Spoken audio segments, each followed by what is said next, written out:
All right, welcome back, everybody. This is Coach Reese with Coach Loretta here. We're on Coffee with Coaches. We have Coach Lindsay Phenix and athlete Mary Stanbary, and we're going to be talking about the Ornery Mule Grand SLAM. So we're going to be doing, or Mary's going to be doing, the three big hundos that Ornery Mule puts on: Kettle Moraine, Midwest States, and then Hennepin. We're going to talk all things training, racing, mindset, and I'm really excited to get an idea of Mary's background and her experience and how she's going to be guided along in this amazing opportunity, amazing quest. So welcome, everybody. Mary, how are you doing? I'm doing well, Coach Reese. Good to see you. Yeah, good to see you too. Coach Lindsay, how about you? How are you doing? I'm doing really well. Thank you, guys. Awesome. Coach Loretta, how about you? First, Lindsay, do you have flooding in your area or are you away from the flooding? There is flooding here, but I'm in like LA, like in the city, so the canyons Okay. are kind of being evacuated and stuff, but I'm good and it's sunny outside, so hopefully we're done with Okay, that. good. Good. Same here. I'm actually doing really great. A little over a week out from my race, super excited and feeling so much better. So I'm hopeful. Awesome. Awesome. Good. Well, it's good to hear everybody's doing well. Mary, I kind of want to start by just learning about like your background. How did you start running? Where are you at now? How did it all begin for you? Yeah, great questions, Coach Reese. And thank you again for allowing me to join you today. I'm so honored to be here. You use such talent on this call. I again, it's great to be here. So, you know, I I just want to start off by, I'm just typical. I'm a mom, I'm a wife, I have fur babies. I have a full-time job, a lot going on. So real busy, and this is a great opportunity for me. And it really started back, I think, in 2021, this health journey of mine. So honestly, I was overweight. I wasn't eating right. I wasn't exercising. I mean, I just really needed to make a lot of improvements. And thankfully, I started doing that. I started focusing on my nutrition and starting to feel better. And when I felt better, I started wanting to move more. As I moved more, I just continued that. And it just was really one step in front of the other to get me going. Um, and I really started trying some different races.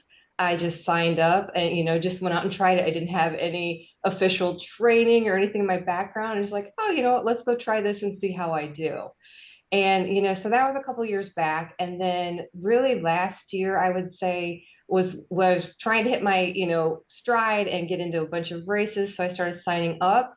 And then unfortunately, I got some news that I got diagnosed with cancer, and I had to take a step back. And that's never easy on any of us to do, but it was a definite wake up call. And thankfully for me, I was able to have some surgeries. I was able to recover and really reignite my drive and wanting to do this, and of course signing up for the ultimate Ornery Mule Slam for this year.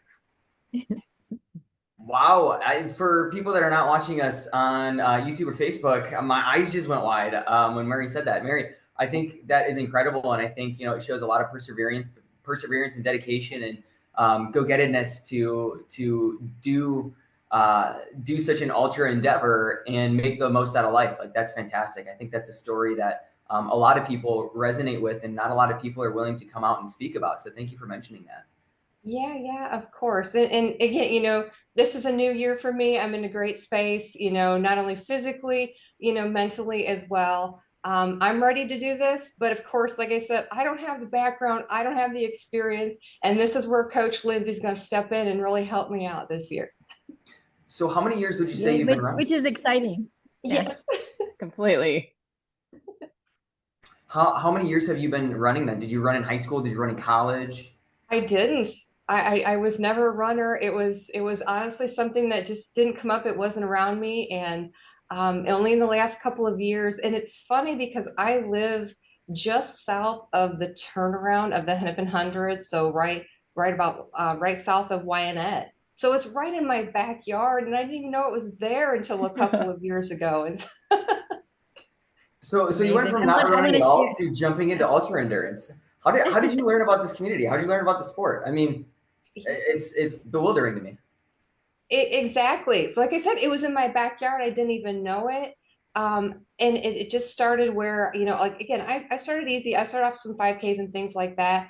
And through, social media, through running materials, that's where I started to get my glimpse at the bigger, races, the great athletes that are out there. And it really got me excited about it. And it just wanted me to continue to grow and improve in my running. Wow, that's amazing. Coach Loretta, anything else to add? Anything else to Oh, well, ask? I just want to talk a little bit about the way Mary started. And then she might not even know this, but she reached out to me interested in getting a coach. And was actually getting ready to go for a run before I text her.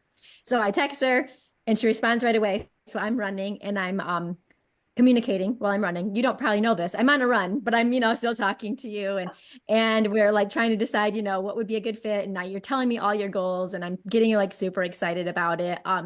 And so I suggest Lindsay. And by the time I get done with my run and get back to the trailhead, Mary is signed up for coaching and ready to go with Coach Lindsay. That was awesome. It was amazing. And like you said, it happened so fast. I mean, totally delighted here. I had this need. I found, the coaching, and I'm like, this is something I want to do. And you guys were there. We didn't skip a beat. Like you said, we had it scheduled. We were ready to rock, in no time. And when was this? How long ago was that? It's been what? Only a couple weeks ago. So within the Yeah, last 3 weeks, because we just started or finishing our second week of training. Oh, fantastic. Okay, well, welcome. Okay, so Coach Lindsay, I want to turn on you next. So now we have Mary's background. We have her goals. She's looking to do Kettle Moraine 100 in June, and then we have Midwest States in August, and then Hennepin in October. So the first two are pretty close together. Hennepin's kind of a little bit farther out. We have an athlete who just got into the ultra scene looking to complete her first 100-mile distance, and I did hear that so far you've only run up to about 50 miles. So that's a pretty good jump, right? So Coach Lindsay, with all that background information, how are you thinking about preparing Mary physically for this endeavor? So, I mean, my first impression is kind of working with Mary. And I think anytime we take on an athlete, it usually takes, a couple weeks to kind of see, where they're comfortable with pacing and kind of, what their experience like really is on paper, with the data. And immediately Mary just like, she does exactly what I say. She like nails these paces. I'm like thoroughly impressed within the first week. So, I mean, every, race prep is hard, but I think she's got a lot more talent and that she's actually giving herself credit for. Like she's an amazing, Mary, you are an amazing runner. And so I'm building up is always individualized. I mean, we can speak on this as coaches. And I think she not knowingly picked a coach that is crazy and does hundreds back to back frequently. So that's why I happen to suggest Lindsay. I'm like, oh, I got just the it's not always completely advised. If you read, textbooks and training manuals, like doing these things quite close together is not always, 100% recommended, but we're all, just these passionate people that want to go for these big goals. And I'm here to tell you, you can do it. It's just a lot about recovery and managing the stress on the body. So with Mary, I think, kind of how we're just building up for it. She's got a couple of smaller races that are leading her up to the big ones coming up. But I'm really going to focus on the recovery stage of these races and a lot of active recovery. She knows how to run. I'm not concerned about that at all. So it's a lot about time on feet, getting the confidence that she can do this, back to back to back, and really maximizing that recovery time in between races. I've kind of experimented with myself, and I'm sure both of these coaches have as well, kind of the sweet spot in recovery between big races. And of course, it's different for everybody, but a lot of times I can, kind of play around with myself instead of, having it on the athlete. So I kind of have a method of what I think will work on recovery time, but that's my goal for her, is just to maximize that recovery time, a lot of active recovery, and she knows how to run. We know that. So we're just going to get her there with the confidence and making sure her body can handle the stress of the 100-mile after 100-mile after 100-mile. Yeah, and I think that kind of like wraps into this whole idea of like durability. You know what I mean? Like we don't, like this is a goal that requires like just one foot after another, time and time again, over and over, no injuries. So I think too, like that, like emphasis on like, hey, how do we bounce back from these so that way we're not just kind of like sliding into this like overtraining hole, or we slide into these injuries. Mary, so the question is you've run 50 miles before. How are you thinking about jumping into your first 100 miler as a part of this like big effort? I mean, there's got to be a lot of pressure on the first one, right? Oh, absolutely. There's a ton of pressure. And I would say, my MO is I'm doing my research. I'm really understanding the courses, understanding the elevation, really getting my mind around what it is, and what I'm up against. I'm also trying to learn is hydration, the climate, what I'm going to need, everything I can to think about. And honestly, the biggest piece that I'm worried about right now is my feet. I want to make sure that my feet hold up throughout the race. And I'll tell you, when I did the 50, the Ornery Mule, that's the problem that I encountered. I was doing great. I was having a wonderful race. And then about midway through, I changed shoes. And it was a critical error on my part. They were too tight. I didn't size up.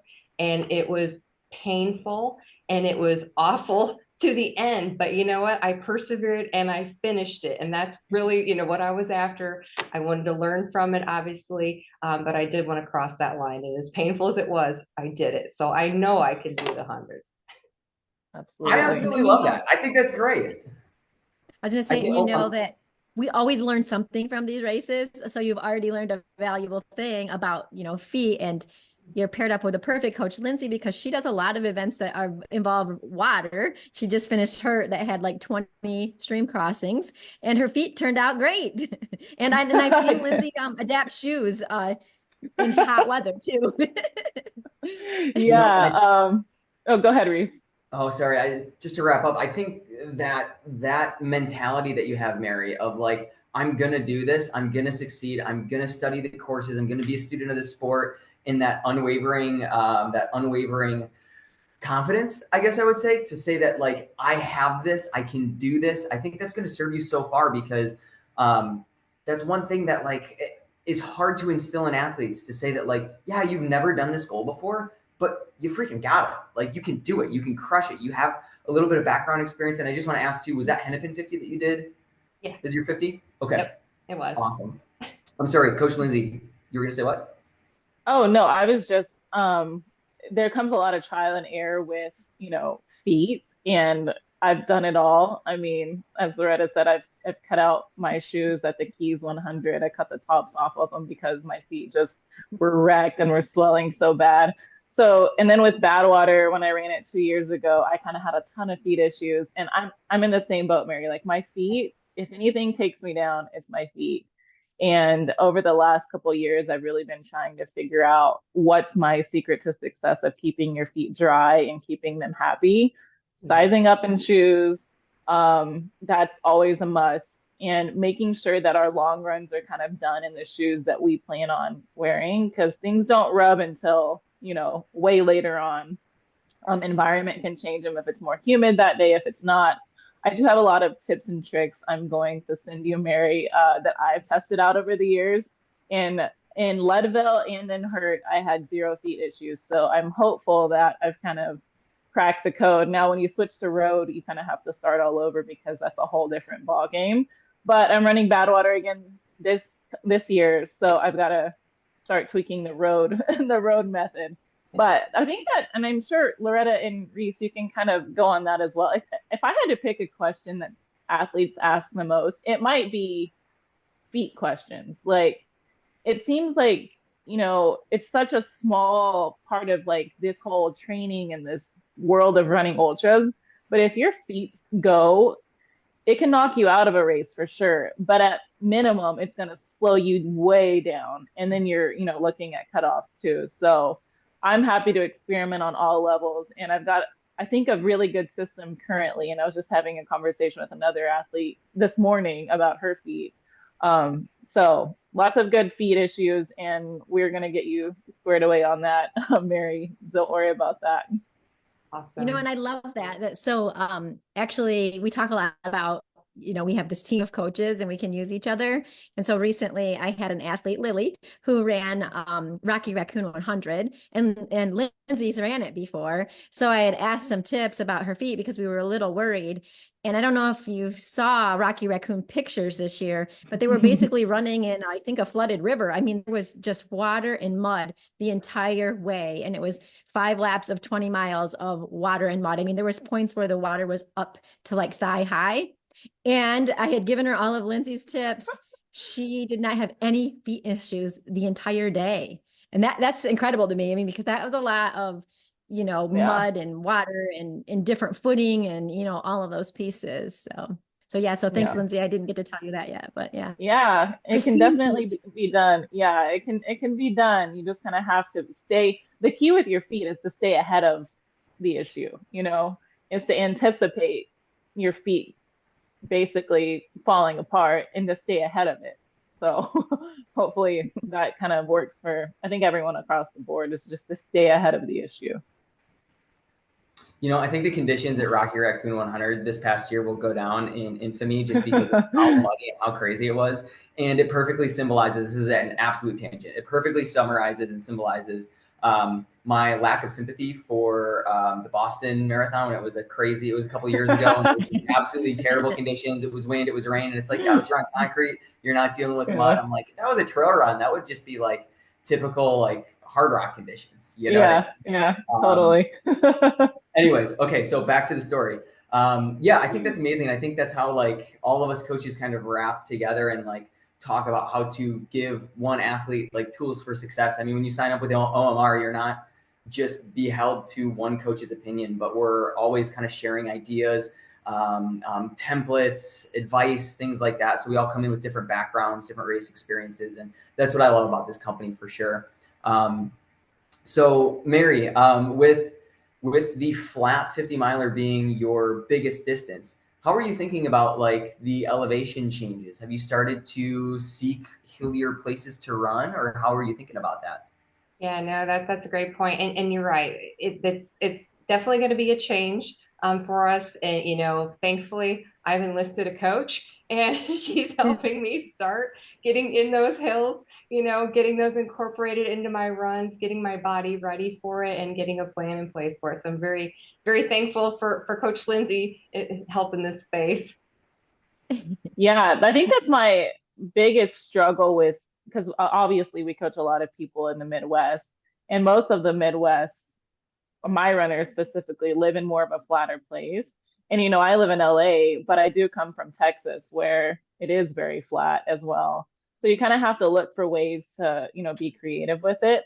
And a lot of times it's just going to come down to maybe we have to use a treadmill, or maybe we do hill repeats, which is kind of what I've had Mary doing, is to find the hill that you do have and maybe we just wear the heck out of it. Sometimes that's kind of the option that you do have. But it's all, I mean, ultra running's adaptation. Like, we're professionals at adapting. And that's kind of where, I can give the advice. And Mary likes to run outside, which most of us do. Most of us hate a treadmill. And from the hill work that we have done, there is some hills there we can we can make it work. But it is going to be a lot of repetition, just to make sure that a lot of people, kind of just thinking about when I was training for Hurt, and a lot of people would just do the Stairmaster. But a lot of athletes don't realize that the downhill is almost worse than the uphill. So you kind of have to prepare your body for that downhill as well. So while, treadmills and Stairmasters can go uphill, it's the downhill, especially for me, that is like the wear and tear on the body. Like, a lot of people can climb, but can you descend for, 100 miles is quite a different story. How do you see Mary progressing into like working downhills? Because it sounds like her environment's pretty flat. Is strength training going to be incorporated into that? And then how do you see speed work wrapping into this overall build?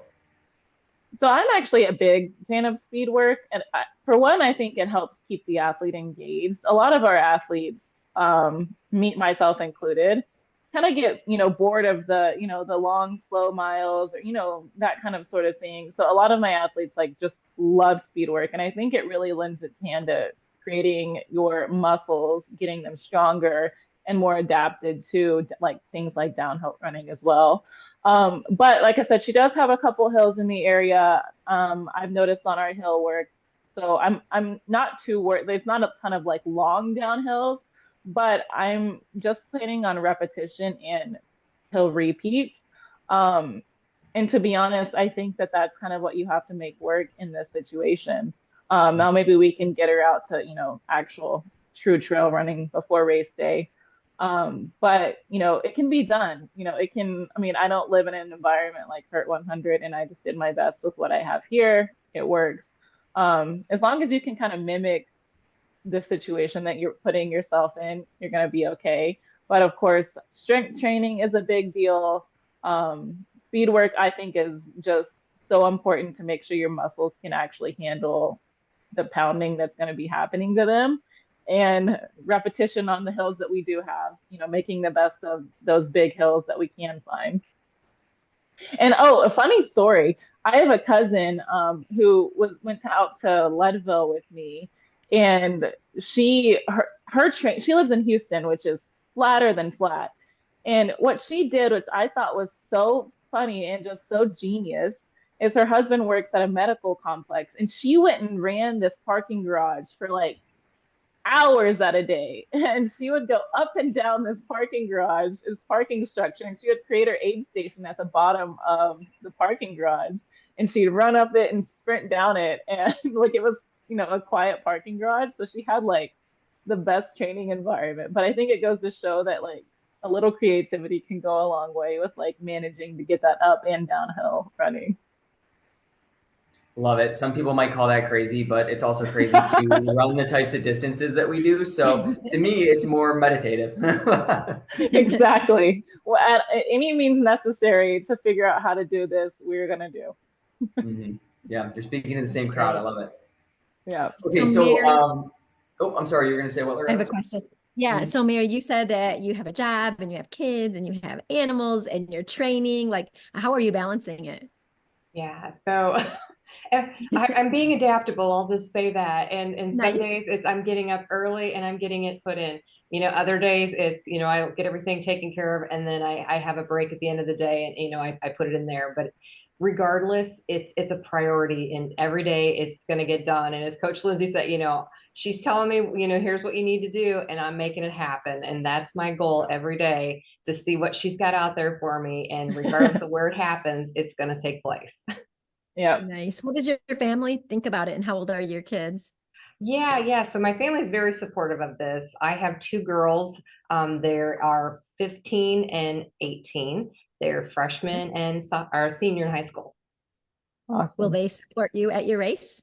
Yes, absolutely. So both my oldest, of course, can drive. So they are going to be very good at helping at aid stations and anything I need along the way. That's awesome. Yeah. Okay, so with all of that, with the lifestyle factors, like what does your training like look like? I think it's important to a certain degree to put some numbers to this goal, because like we always talk about on the podcast, like you don't have to have like heroic mileages or heroic workouts to do these heroic events, which I would consider the Grand Slam a heroic event by all means, because not everybody does them or like trains to be capable of doing them.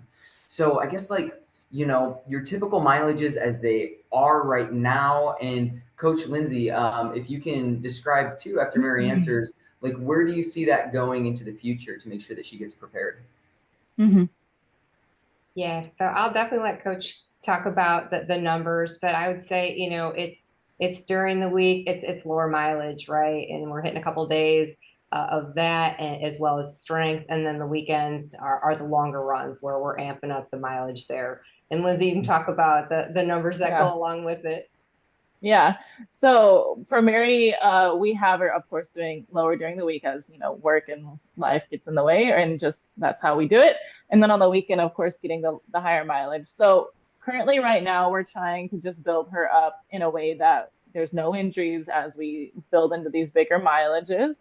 And then we're gonna do some heavy mileage on the weekends. Now, I'm playing it. She does have some shorter races leading up to this, so we're just making sure she's got a marathon, she's got a 20K coming up. So we're just making sure that she's able to handle that, and then we're going to slowly build. And my main goal is to make sure she shows up to the first 100 injury free.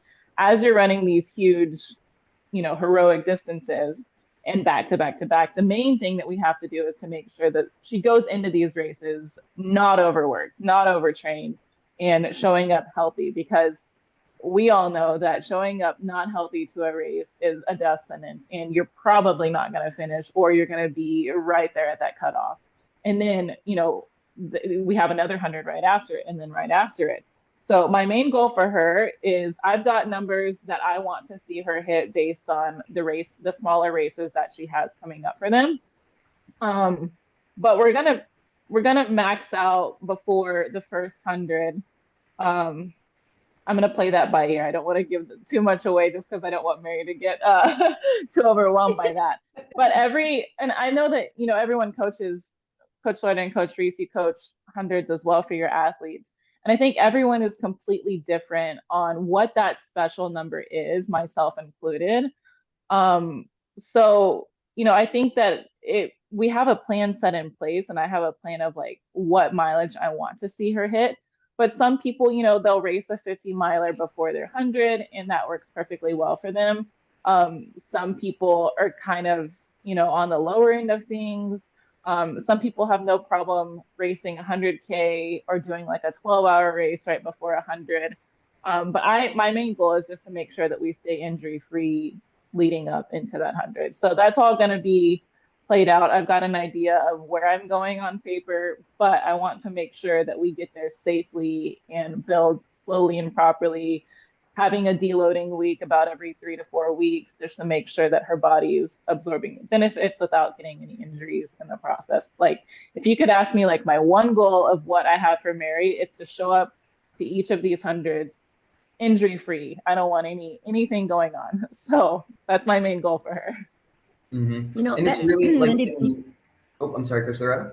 That's what I really love about coaching athletes, rather than just having someone take a plan off the internet, because you can make it work for you. So you'll see these plans that tell you should be doing X amount of miles.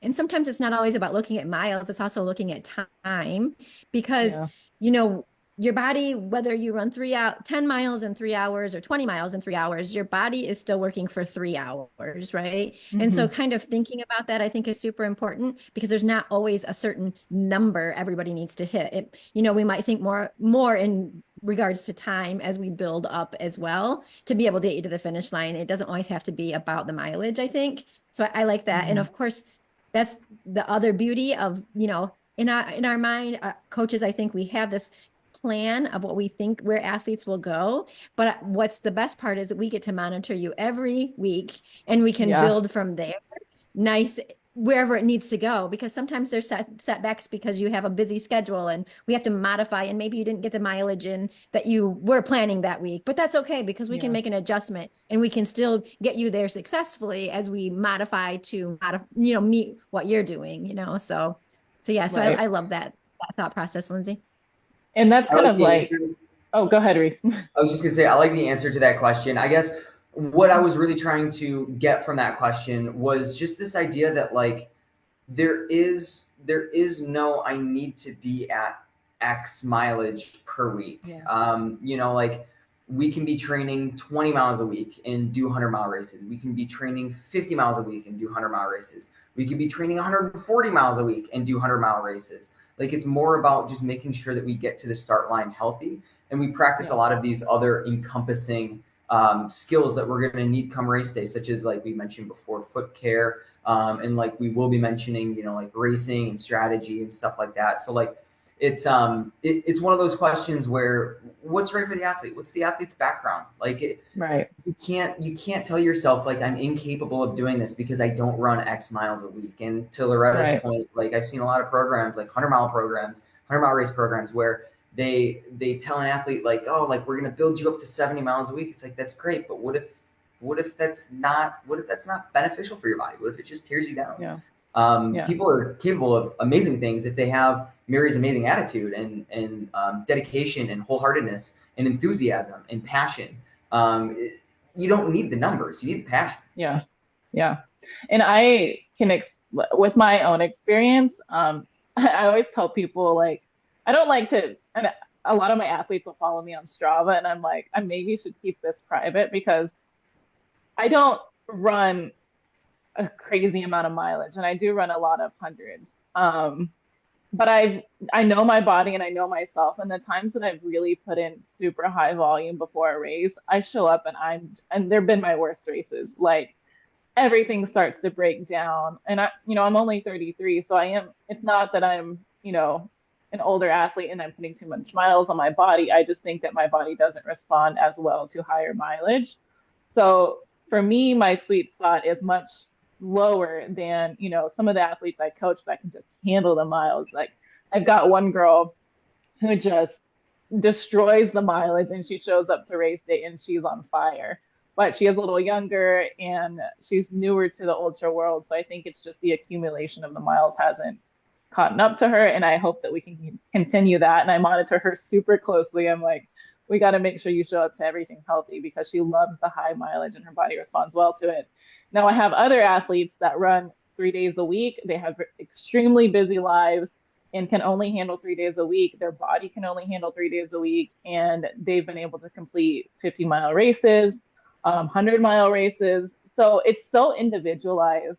So I know that in our training, we actually have learned a special number of hours that you should run to complete a 100-mile race.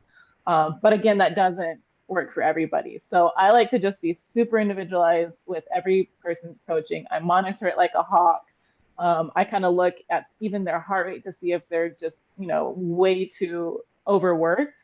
But then I have athletes that are running, these crazy mountain races where we kind of take mileage off the table, and we're like, let's just go by time, because you're climbing and that takes twice as long as, as someone else running on flat ground. So I think the takeaway is to get a coach that really is going to individualize your training program, that can monitor you every single run. Like, I'm constantly like looking at I know when people are running, I'm constantly looking at like, okay, how did that go? And then where do we go from here? So I've got, every athlete that I have in whatever race they have, I kind of make like, a rough draft, as I'm sure you guys both do, of where we need the mileage to hit before the race. And then every week I'm tweaking it, like, okay, maybe this isn't going to work, or maybe this is, or what can we add in or take away, that kind of thing. Yeah, I think that's good. And, as we get to know athletes better, we can see better what kind of mileage they can handle too. If we sat here at Reese and myself and Lindsay, if we all talked about how many miles that we use to prepare for our next 100, it would all be very different, and we're all still finishing hundreds, right? So, but we all approach it, way, way differently. And that's just based on our body. And I think as we are runners and as we become ultra runners and the more experience we get, we are very in tune with our body. And so we know, like, okay, this is getting to be too much. And that's a conversation I have with my athletes a lot, right? Is like, when we're thinking about deload, when do you need a deload? I need to know how you're feeling. And like Lindsay said, looking at the data, seeing like, how's their heart rate? Are they recovering? I have an athlete that watches very closely. She has an Oura ring, and she's always monitoring all of her vitals. And we can see very, very closely when she needs a recovery, or, when she's doing really well. So I think there's just, but as you'll just start knowing that, like, right. How am I feeling? Is this too much? So, yeah. Mm-hmm. Yeah, I think a lot of my athletes too probably get tired of me asking them so often, like, okay, like, how are you doing mentally? How are you doing physically? Like, any aches or niggles, like anything bothering you? And then also, like, how stoked were you about that workout? How excited are you for the next block? Like, especially when we have a down week, it's like, okay, now's the time to reflect on the past 4 weeks if you've had time to kind of rest and relax, but it's something that like is huge. And I always tell my athletes, like, whether I'm talking with them face to face or I'm emailing, like this relationship works best when you're telling me what's going on with you, and you're telling me when you're going to be traveling, and when you have big obligations, and when you're collaborative with your training, and you're not just like put it on the calendar, like, I'll move life around for everything for my training, because that's just not the recipe for like sustainability. And like we were talking about before, like, heroic endeavors don't require heroic training. They require passion and consistency. And that's the big thing encompassing these big efforts. And I think Mary has everything going forward with those.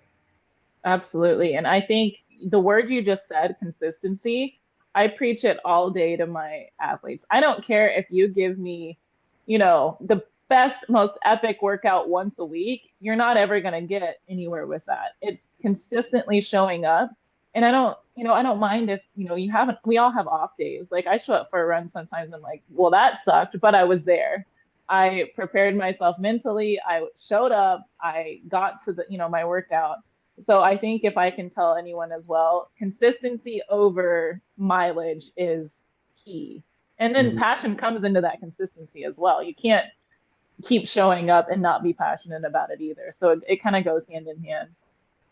And I like to think too that passion doesn't like mean that like, oh, I'm ready to get. Passion isn't motivation. Passion is this idea that like I can see the value in something. Something's gonna be worthwhile. Right. So like not every run that I go on, I'm like, yay, nature, like yay, outdoors, but sometimes it's like, oh man, like I'm super stressed. I got a lot to do, but like I should get outside, but I don't want to because now I'm tired, but I can see the value in like, well, I'm not injured. This is going to help me like in my ultimate goal, So like I get out there and like, maybe I find the run enjoyable afterwards. Maybe I don't, but after every single session, I come back and I think that was worthwhile. And that builds that passion for what we're doing. Absolutely. So earlier, Mary, you mentioned that before you started, I said earlier, Mary mentioned that when she was kind of starting this journey, she really was starting to think about her nutrition.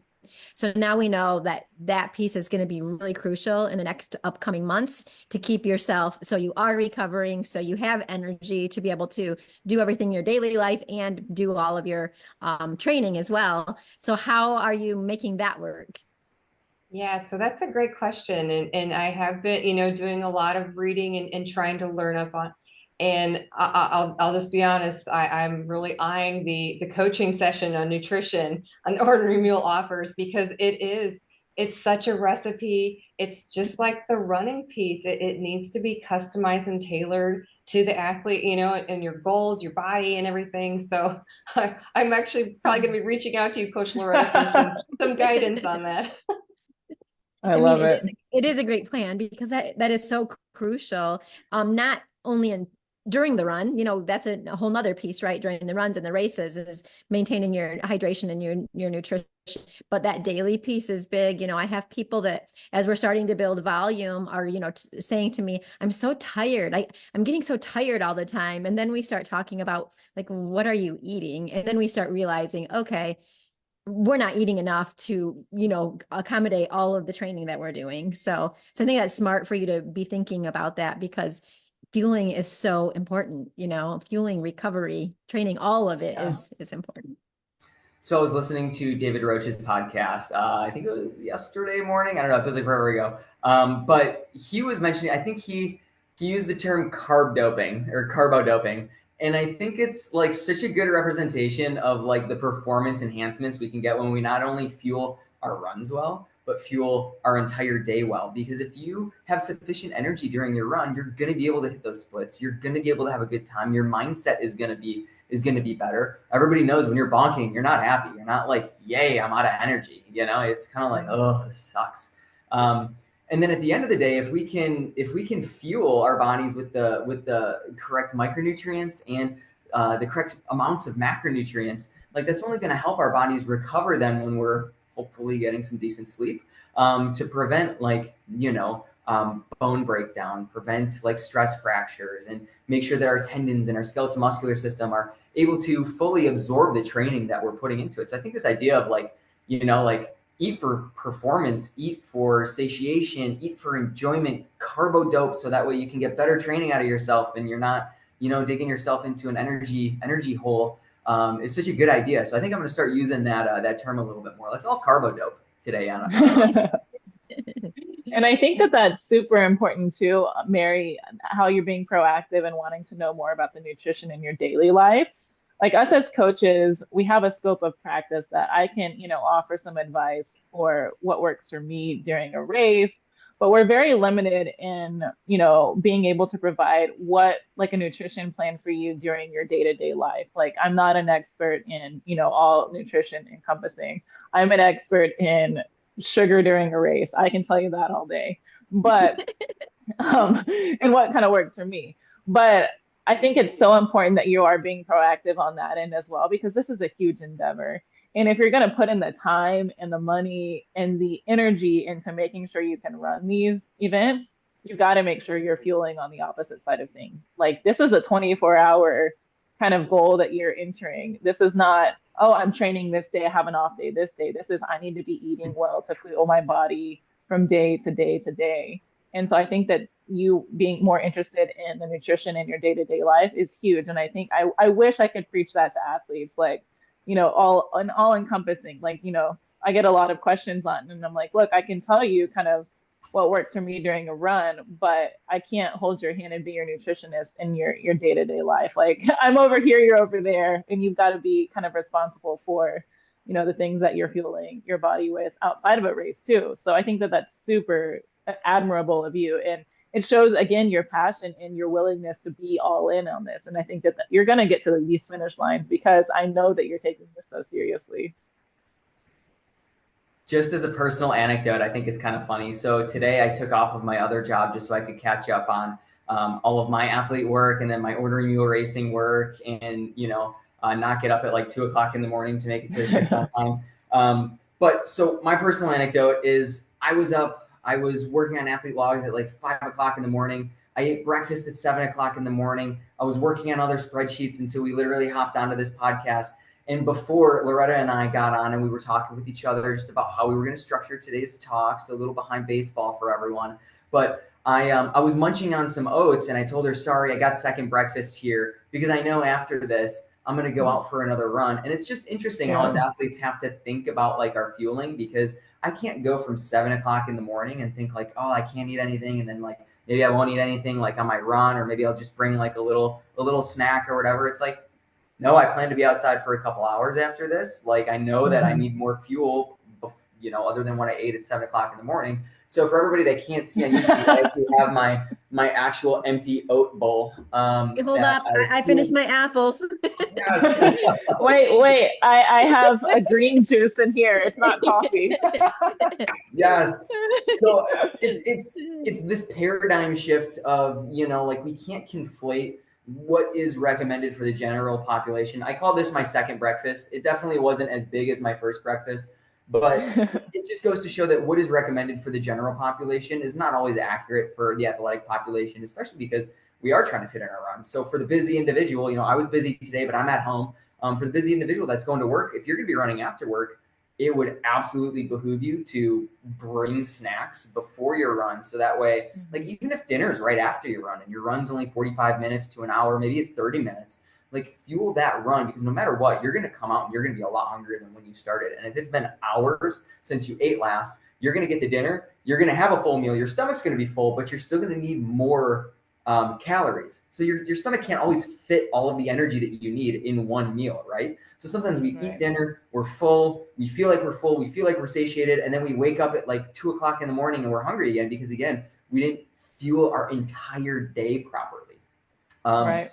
So this is a conversation that I absolutely love, and I just thought it was relevant and pertinent to how Loretta and I were conducting our meeting before jumping on the podcast this morning. But yeah, as always, we want to make sure that we're not only fueling like life, but trying to make sure that we have our snacks on hand, because let's say you had a hard workout the day previous, you're going to get to work. And if you bring only what is like what is going to feed you for work, and you don't bring anything extra, you're going to get there, you're going to be hungry. And then what's going to happen is you're going to go over to so-and-so's candy bowl that they have in front of their office and, like start digging into the M&Ms. And that's how those bad habits start to form. So like, it's a paradigm shift too, to pack more snacks than you actually need. Yeah.